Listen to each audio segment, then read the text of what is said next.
जल जीवन हरियाली दिवस के अवसर पर बछवाड़ा प्रखंड अंतर्गत कई विद्यालयों में वृक्षारोपण का कार्य किया गया। इसमें संकुल संसाधन केंद्र नारीपुर के शिक्षकों ने जो तस्वीरें आम लोगों तक पहुंचाई है वो अपने आप में काफ़ी सुंदर है, सुखद है। एक कदम प्रकृति के संग। आइए क्या कुछ शिक्षकों ने कहा सुनते हैं। जो जीवन के लिए आवश्यक है और हरियाली, जब हरा भरा ये धरातल रहेगा तभी मानव जीवन सुखमय रहेगा, मानव जीवन में किसी प्रकार की दिक्कतें नहीं होंगी।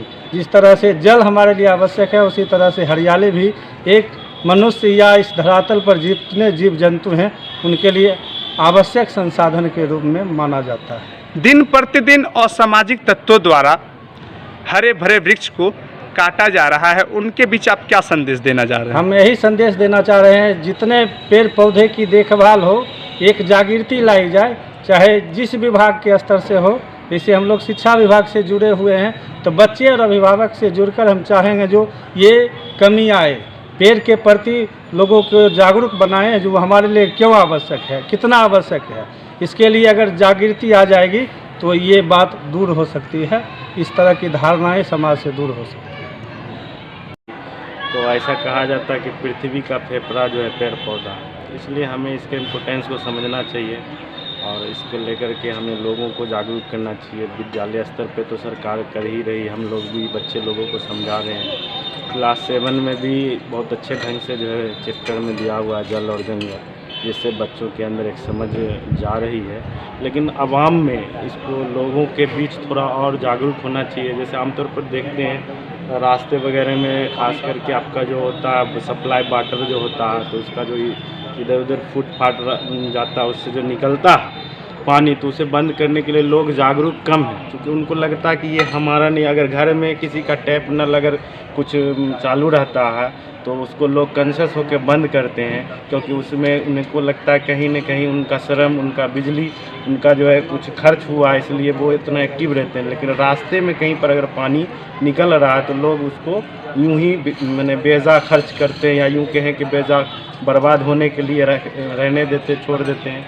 तो हमें ये जो मामलात है, इस मामलात में कैसे रिफॉर्म हो, सुधार हो, इसके लिए बृहद पैमाने पर लोगों के बीच कम्युनिकेट करने की ज़रूरत है। लोगों को समझाने की ज़रूरत है कि जल जो है ये एक संसाधन है, और संसाधन एक ऐसा संसाधन आज हम जान रहे हैं कि हमारा जो भौम जल स्तर है लगातार हमारा अंडरग्राउंड वाटर लेवल कमता जा रहा है।